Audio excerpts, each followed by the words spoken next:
ಕರ್ನಾಟಕ ರಾಜ್ಯದ ಇತಿಹಾಸದಲ್ಲಿ ಒಬ್ಬ ಗೃಹ ಮಂತ್ರಿ, ಒಬ್ಬ ಮುಖ್ಯಮಂತ್ರಿ ಬಹಳ ಸುಳ್ಳುಗಾರರು ಅಂತ ಇವತ್ತಿನ ಹುಬ್ಬಳ್ಳಿಯ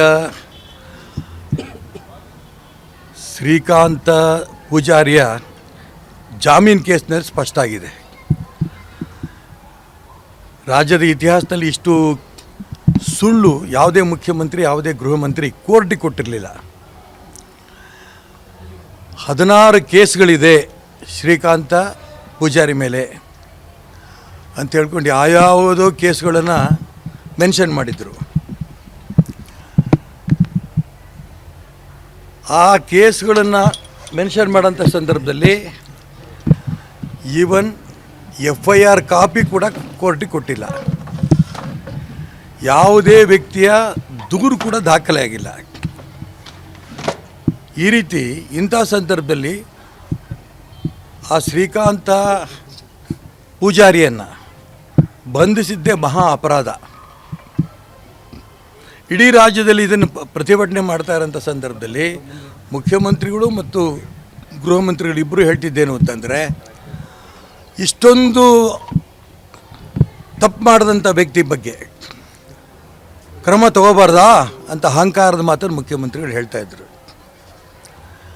ಗೃಹ ಮಂತ್ರಿಗಳು ಈ ಮಣ್ಣಿನ ಕಾನೂನಿಗೆ ತಲೆ ಬಾಗಲೇಬೇಕು. ಯಾರೇ ವ್ಯಕ್ತಿಗಳಾದರೂ ಕೂಡ ತಪ್ಪು ಮಾಡೋದ್ರ ಬಗ್ಗೆ ನಾವು ಕ್ರಮ ತಗೊಂಡಿದ್ದು ತಪ್ಪೇನಿದೆ?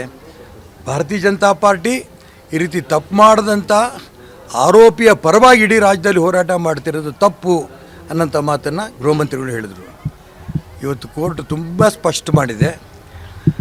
ಇದು ಜಾಮೀನು ಕೂಡ ಡಿಕ್ಲೇರ್ ಮಾಡಿದೆ. ತುಂಬ ಸ್ಪಷ್ಟವಾಗಿ ಮೇಲ್ನೋಟಕ್ಕೆ ಕಂಡಿದೆ. 16 ಕೇಸು ಆ ಒಬ್ಬ ಶ್ರೀಕಾಂತ ಪೂಜಾರಿ ಮೇಲೆ ಇರಲಿಲ್ಲ. ಅವ್ರ ಮೇಲೆ ಇದ್ದಿದ್ದು 92 ಕೇಸ್ ಒಂದೇ. 1992ರ ಅಯೋಧ್ಯೆಯ ರಾಮ ಮಂದಿರದ ಕೇಸು, ಅದು ಅವರು ಒಂದೇ ಒಂದು ಕೇಸ್ ಇತ್ತು.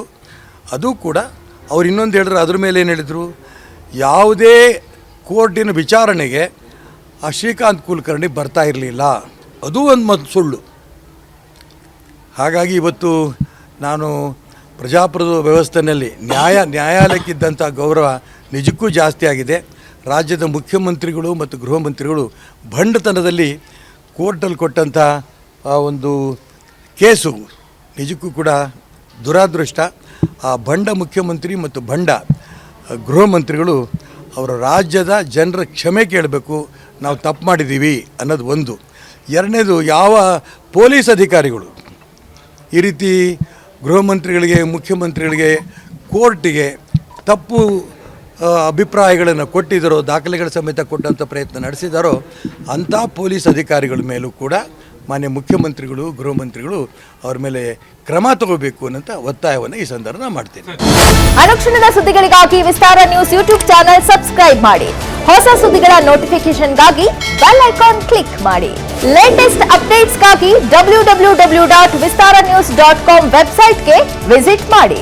ಅಂಗೈಯಲ್ಲೇ ಜಗತ್ತಿನ ಸುದ್ದಿ ತಿಳಿಯಲು ವಿಸ್ತಾರ ನ್ಯೂಸ್ ಕನ್ನಡ ಆಪ್ ಡೌನ್ಲೋಡ್ ಮಾಡಿ.